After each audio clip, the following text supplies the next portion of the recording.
Good morning, everybody. It's about 7:15 in Texas right now. I'm just showing what I eat before I train. I'm gonna train legs today, so I'm just gonna show you off what I'm having. Starting off, I'm in this bottle is coconut milk, cinnamon, and about 10 little blueberries. And here, which is the only meal I do this, there's 4 limes.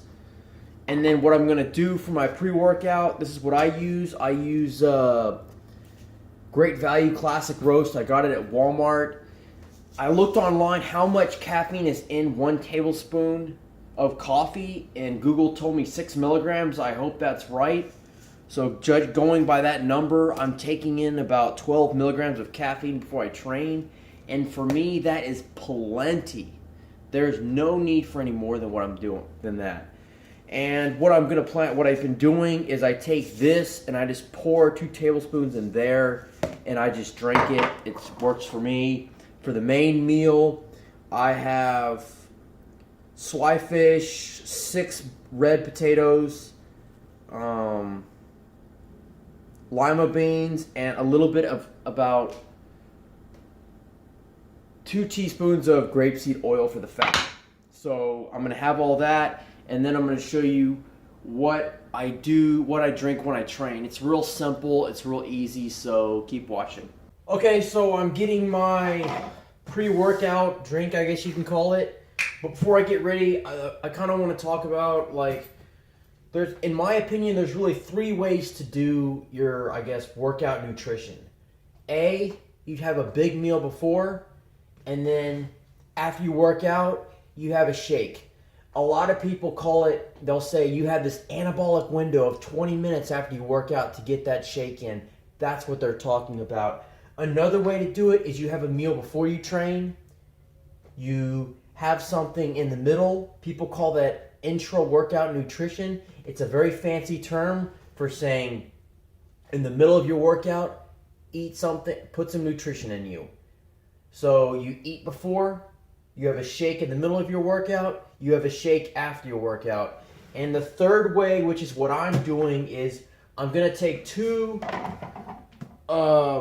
scoops of this, and I'm going to put it in here, and I'm just going to drink it throughout the entire workout. And I know what you guys are thinking, oh my gosh, how can your stomach handle that? Well, I'm going to fill it up to the top of this bottle, so it's going to be extremely diluted. So what I did was I went to the automotive store of Walmart, and I can't remember. This was about $2-3. Before I had this one, which I still use, but the thing was the pouring hole was so thin that I would have to do this, and it would take forever for the powder to go into the bottle. Okay, now I'm using a weight gainer. I'm not using a protein powder. And the reason why I like using a weight gainer is because, in my opinion, again, it's just my opinion. All right, I'm going to do 2 scoops, 1, and then I'm going to do 2, another one. The reason I like a weight gainer is a weight gainer has carbs and protein. And in my opinion, the carbohydrates are just as important as the protein to put in your body while you're training. So, okay, so I'm just going to hit it a couple times, and it just goes in there real easy. Right. And now the powder's in there. Another thing I want to mention is, there's tons of things you can try, but one thing I'm always to think about is make sure that whatever you're putting in there dissolves and it doesn't sink to the bottom of the bottle. Because I noticed some stuff you might put in there, it'll just sink to the bottom. This weight gainer dissolves right in the water, so it works out great. Okay. Now another thing, it's a little detail, but there's still some powder around the edges of this. So what I do is I take it over here. A lot of you guys probably don't have I have a kind of a faucet right here. And what I'm going to do is I'm going to turn it on. and then I'm going to rinse it around. So I'm doing two things at one time here. I'm putting water in the bottle, and I'm cleaning out this funnel right here. So, yeah. Alright, so the funnel is clean. And then I just fill it up to the very top, and it should be good to go. And another thing, as I said before, it's very diluted. I mean, it's not that thick.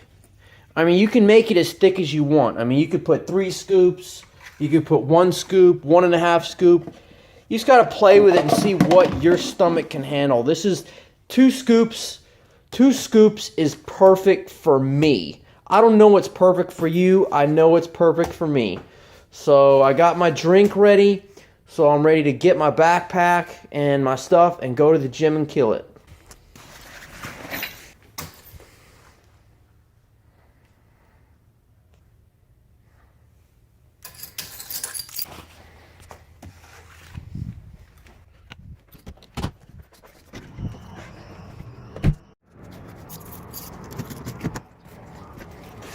Alright guys, I'm driving to the gym now. Now another thing is I'm drinking water in a glass. I leave these in my car, and the reason I choose glass is because, you know, it gets really hot in Texas, and what happens is when you leave them in the car, you know, it messes up the water, and if you have glass, it's really not going to do that. And by the way, it tastes really great in glass. Oh yeah, that's so much better than plastic. So before I go, I do 3 sets of vacuums before I go to the gym, since, you know, in bodybuilding, having a small waist is very important. So here it goes. Ready?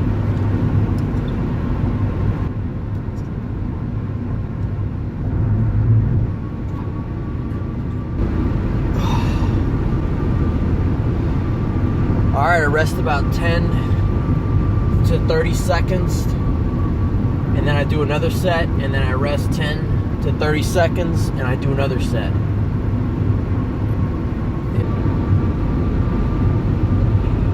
29, 30.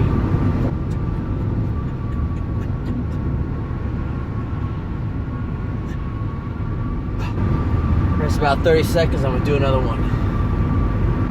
I feel this does help keep the waist tight. You know, I just want to do those side poses.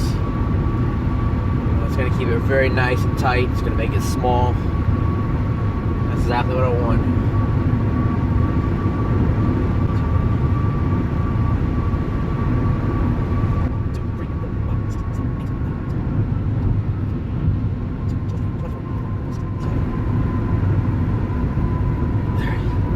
Alright, I got those vacuums done. Now I'm just going to drive my way to the gym. And we're going to start off with back squats.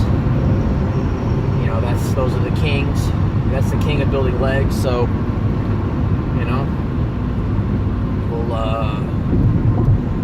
I'll meet you in the gym.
Guys, so we just got done training, and if you notice about my training, I don't use many machines. And the reason why I don't is because the issue I have with them is, number one, what do you do if you travel and you go to another gym and that machine is not there? And number two, well, three reasons. Number two, they're all manufactured differently, so the amount of weight you can do on one may not be the same amount of weight you can do on the other. For example, one squat machine is this angle, one is this angle. So you don't know what weight to put on if you go to the other machine. The third problem I have is they can break down very easily. So you go to the gym and the machine is broken down and you can't use it. Then what do? With the barbell, there's not a whole lot that can go wrong. And pretty much every gym you go to, anywhere, it should have a barbell and it should have dumbbells. So, well, that's all I got to say in this video. Don't forget to subscribe to this channel, and I'll talk to you guys next time. See ya.